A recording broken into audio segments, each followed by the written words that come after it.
I'm Bambi Francisco with Vader TV, and I'm speaking with Dan Beltramo. He is the CEO and co-founder of Vizu. Dan, thanks for joining me. Thanks, Bambi. Glad to be here. Dan, we spoke a couple of years ago, and I remember talking about your service. It was a self-service market research and polling site, but you're announcing something that's really exciting to help brand advertisers. So why don't you tell us a little bit about your announcement? Great.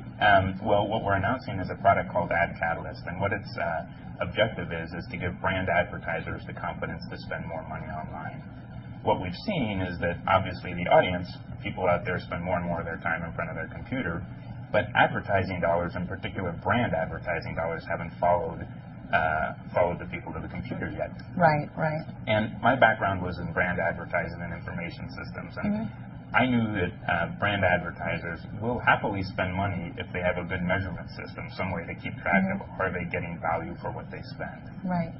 So we took our polling system that we've had in place for a couple of years and applied it to measuring the effectiveness of online brand advertising.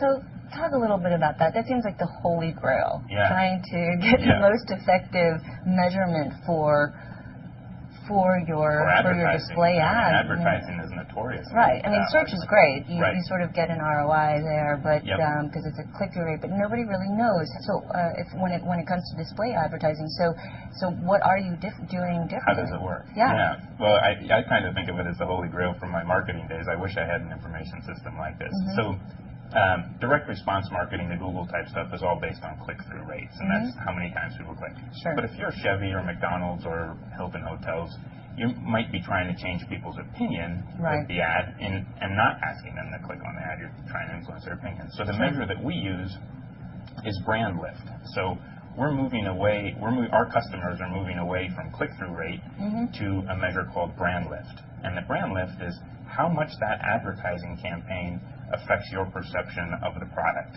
So if your objective as an advertiser is to change somebody's purchase intent, we'll measure how purchase intent changes. Or if it's awareness, we were just doing an ad campaign for a new vodka company, and they wanted to see how effective their ads were at changing people's awareness of this brand, and it was fantastically effective, and we were able to show them, what sites it worked on, which ad units worked better, what the right frequency was. So we're focusing on brand lift as opposed to click-through rates.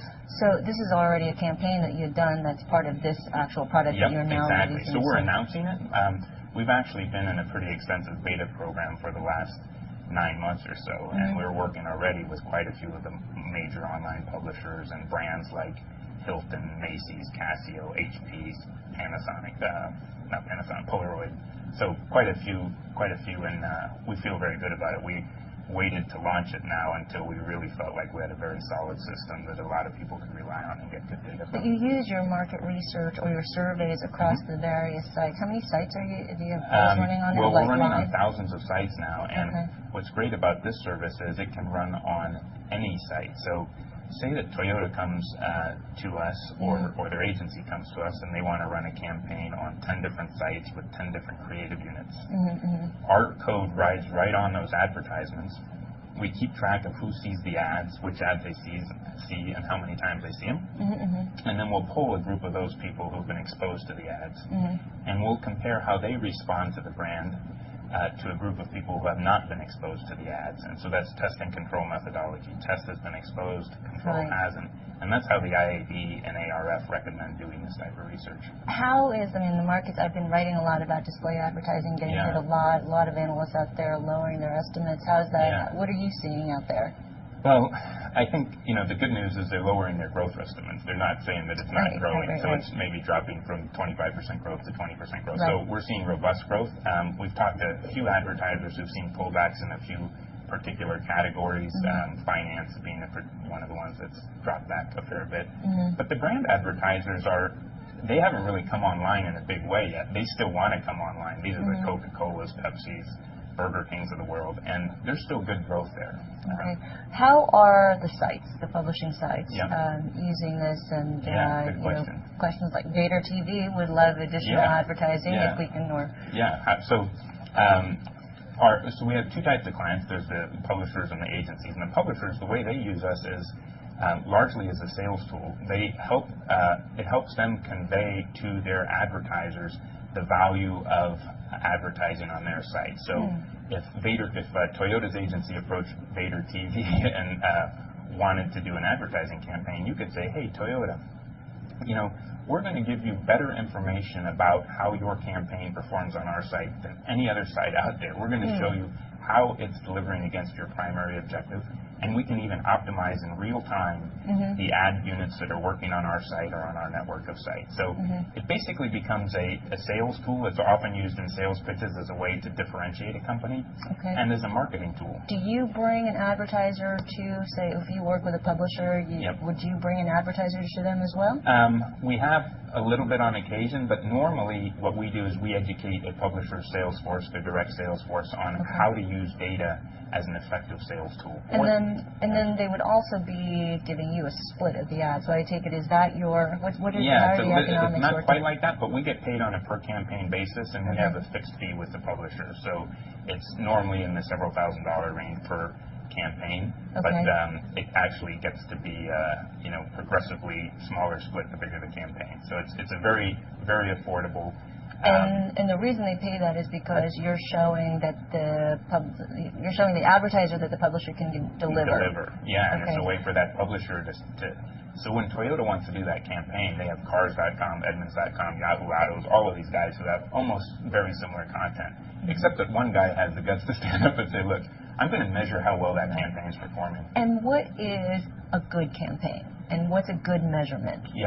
So that's a really good question. A good campaign is one that achieves the objective of your campaign. And every campaign, coming from a brand world, you start with a creative brief. And at the top of that creative brief, before the ad is even created, there'll be an objective, such as increase awareness of blank product, drive purchase intent, increase awareness of new attribute of product. So our brand lift measure is a flexible measure in the sense that we'll measure how well any campaign delivers against that top level objective. So if one campaign's objective is increasing awareness, we'll measure the effectiveness in increasing awareness. Another campaign could be running on the same site at the same time with a different objective, maybe purchase intent, and we'll measure that. So our brand lift is a nice measure because it's flexible enough to accommodate different needs of different campaigns. So just regarding the self-service market polling site, are you making revenue on that? It's still going fine. We have a big just saw today a online gaming site is using us to name their products, and it's very fun research that's going on now. But so that business is still there; it's still available for everybody. We've just decided to focus a lot of energy on this new opportunity because we think it's too big to pass up. It's the holy grail. What are you doing in terms of financing? Where are you? So we just raised the second round of financing with DFJ and Graycroft. Graycroft took the lead on this. DFJ was our prior lead. They came in.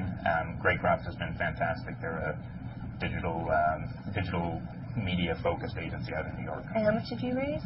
We raised $4 million. $4 million, okay. And is that, when do you break even? We hope to break even by spring to summer of next year. Of course, it depends how aggressively we go after the market. Well, we wish you the best of luck with this announcement and the launch. So, Dan Beltramo, thank you for joining us. I've been speaking with Dan Beltramo. He's the CEO and co-founder of Vizu. I'm Bambi Francisco.